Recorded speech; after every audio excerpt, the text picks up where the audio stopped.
ഹനുമാന്റെ ശൗര്യത്തെയും പരാക്രമത്തെയും സമാനതകളില്ലാത്ത ശരീരബലത്തെയും കുറിച്ചാണ് മൂന്നാമത്തെ ദോഹയിൽ പറയുന്നത്.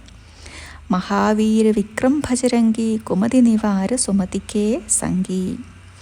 ശത്രുക്കളെ കീഴടക്കി വിജയം നേടാൻ കഴിവുള്ള വിധം അമ്പരിപ്പിക്കുന്ന സ്ഥൈര്യവും കരുത്തും വീര്യവുമുള്ള വീരപുരുഷനാണ് ഹനുമാൻ.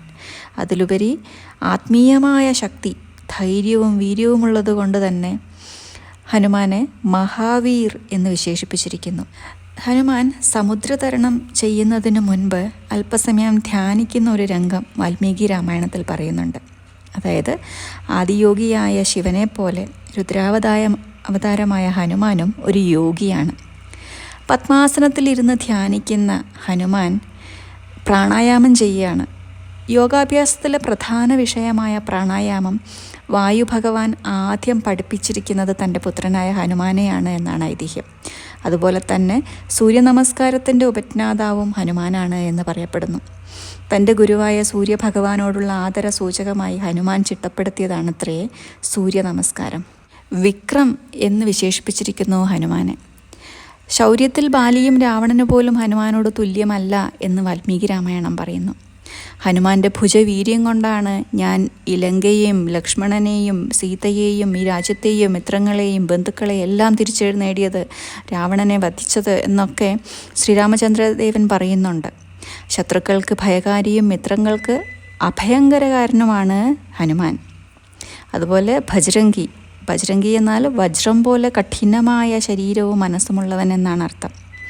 സ്ഫടിക സമാനമായ ദന്തങ്ങളും വജ്രം പോലെയുള്ള ശരീരവുമുള്ള മനോഹരമായ ഒരു വ്യക്തിത്വമായിരുന്നു ഹനുമാൻ. ബജ്രംഗി എന്ന പേര് വരാനുള്ള കഥ, ഹനുമാൻ സൂര്യഭഗവാനെ പഴമാണെന്ന് തെറ്റിദ്ധരിച്ച് വിഴുങ്ങാൻ ഓങ്ങുന്നു. ദേവേന്ദ്രൻ്റെ വജ്രായുധമേറ്റ് താഴെ വീഴുന്നു.